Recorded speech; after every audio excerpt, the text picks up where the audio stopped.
Shalom, selamat pagi Oma Opa, Bapak Ibu yang terkasih dalam Tuhan Yesus. Salam damai, sejahtera dan sukacita selalu. Kita jumpa kembali dalam program saya dan PKLU GPIB membaca Alkitab bersama. Perkenalkan saya Yoke Pudiwan Tompunu, anggota PKLU GPIB Petra, Bogor, Jawa Barat.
Oma-opa, Bapak Ibu yang terkasih dalam Tuhan, sebelum kita membaca dan merenungkan firman Tuhan, mari kita satu dalam doa. Bapa Surgawi, Bapa yang baik, dalam nama Tuhan Yesus Kristus, puji dan syukur kami panjatkan kehadirat-Mu atas kasih dan kemurahan-Mu ya Tuhan. Engkau berkenan kembali membangunkan kami dari istirahat kami di sepanjang malam tadi. Hingga saat ini, pagi yang indah ini Tuhan, kami boleh menerima dan menikmati berkat-Mu, hari baru, anugerah dan rahmat-Mu yang baru setiap pagi. Ya Tuhan, sebelum kami mulai dengan aktivitas kami, terlebih dahulu kami memulainya dengan penyegaran iman rohani kami, melalui firman kebenaran-Mu yang akan kami baca dan kami renungkan. Bapa Surgawi, mampukan dan terangi hati pikiran kami melalui kuasa Roh-Mu yang kudus, agar kami mampu membaca dan merenungkan firman. Dalam nama Tuhan Yesus Kristus kami berdoa dan mengucap syukur. Amin. Oma Opa, Bapak Ibu yang terkasih dalam Tuhan, kita mulai dalam bacaan firman Tuhan melalui kitab bacaan dari Markus 11 ayat 12 sampai 14. Demikian firman Tuhan. Yesus mengutuk pohon ara. Keesokan harinya, sesudah Yesus dan ke-12 murid-muridnya meninggalkan Betania, Yesus merasa lapar. Dan dari jauh ia melihat pohon ara yang sudah berdaun. Ia mendekatinya untuk melihat kalau ia mendapat apa-apa pada pohon itu. Tetapi waktu ia tiba di situ, ia tidak mendapat apa-apa selain daun-daun saja, sebab memang bukan musim buah ara. Maka katanya kepada pohon itu, "Jangan lagi seorang pun makan buahmu selama-lamanya." Dan murid-muridnya pun mendengarnya. Demikian bacaan firman kita. Hosiana. Oma Opa, Bapak Ibu yang terkasih dalam Tuhan, kita mulai masuk dalam renungan pagi kita yang terambil dari Sabda Bina Umat yang bertemakan hidup yang berbuah. Selamat pagi saudaraku. Perikop bacaan kita pagi ini merupakan salah satu penggambaran pribadi Yesus yang tidak biasa. Mengapa? Karena Yesus yang umumnya dikenal orang banyak adalah Yesus yang penuh dengan kasih.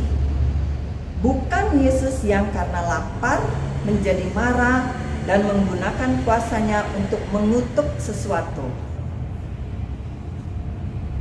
Belum lagi catatan penulis Markus bahwa saat kejadian pohon ara itu memang tidak berbuah karena belum masanya, hingga mengharapkan pohon ara itu berbuah adalah sesuatu yang luar kebiasaan. Yesus yang digambarkan penuh perhatian, peduli, dan pengertian. Narasi ini tentu tidak mudah untuk diterangkan oleh para penafsir. William Barclay dalam bukunya Injil Markus menyatakan bahwa pelajaran yang dapat dipetik dari narasi ini adalah bahwa sesuatu yang tidak berguna akan mendatangkan malapetaka. Demikian juga dengan Bolkestein dalam bukunya Kerajaan yang Terselubung juga menyatakan bahwa narasi ini paling tidak dapat dijadikan sebuah refleksi tentang apa yang diharapkan Allah dari umatnya, yaitu hidup yang menghasilkan atau hidup yang berbuah, yang menjadi berkat. Saudaraku, saat kita memulai hari yang baru, beberapa hal penting untuk kita pahami dan lakukan. Pertama, kehadiran kita, karya kita harus membawa dampak yang baik bagi sesama dan lingkungan di sekitar kita. Mengapa demikian? Karena Tuhan hadirkan kita untuk menghasilkan hal yang baik bagi sesama dan ciptaan lainnya. Misalnya, ucapan yang menguatkan dan menghibur, menolong sesama, merawat lingkungan sekitar, mempraktekkan gaya hidup ramah lingkungan, dan sebagainya. Kedua, setiap kita akan mempertanggungjawabkan hidup di hadapan Tuhan. Ketika dalam kehidupan ini kita tidak menghasilkan sesuatu yang baik untuk sesama ataupun lingkungan, Tuhan pasti mengganjar kita. Karena itu, mari lakukan sesuatu yang baik dan berguna. Demikian bacaan dan renungan kita melalui Sabda Bina Umat. Tuhan berkati.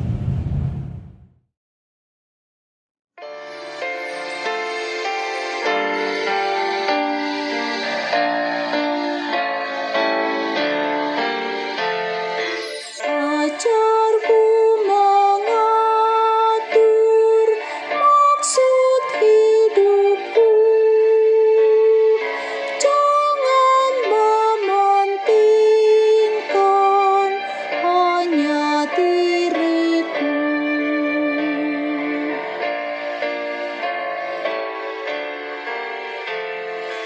Tuhan yang abadi bina hatiku, menunjukkan kasih kan sesamaku.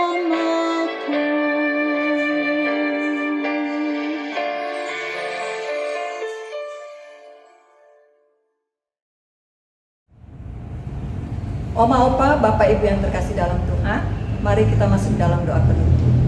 Kita satu dalam doa.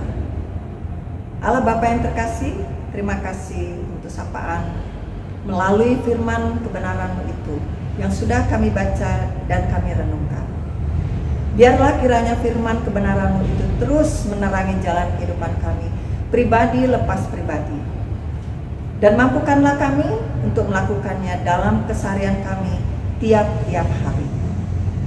Bapa di surga, kami berdoa juga bagi Oma Opa, Bapak Ibu PKL GPIB dimanapun mereka berada, yang dalam pergumulan mereka karena mengalami kelemahan tubuh, mereka mengalami sakit di rumah ataupun di rumah sakit.